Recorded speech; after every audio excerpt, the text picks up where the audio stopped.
হাঁসফাঁস দুপুর গড়িয়ে সবেমাত্র বিকেলের দরজা খুলেছে।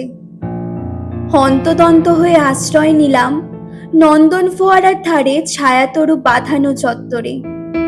একটু আগেই এলাম, যদি বৃষ্টি এসে আমাকে দেখতে না পায়।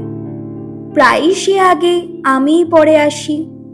তখন সে এত রেগে থাকে, আমি তাকে স্পর্শ করার সাহসটুকু পাই না। অগত্যা অভিমানী মন নিয়ে দুজনে বাড়ি ফিরি।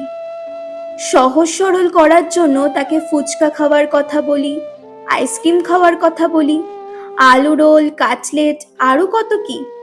তবু কোনো কিছুতেই মান ভাঙে না।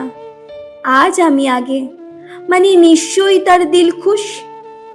কিন্তু বৃষ্টির এত দেরি হচ্ছে কেন?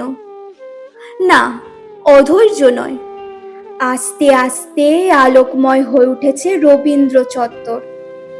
আশপাশ তারা ফোটার মতো ফুটে উঠেছে নিয়ন বাতির আলো।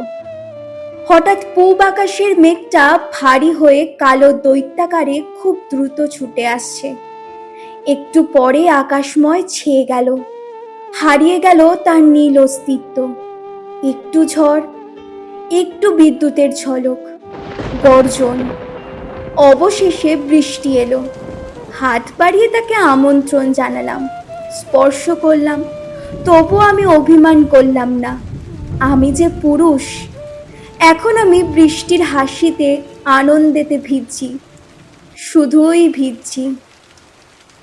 কলমে কবি মানস মুখোপাধ্যায়, কণ্ঠে তানিয়া।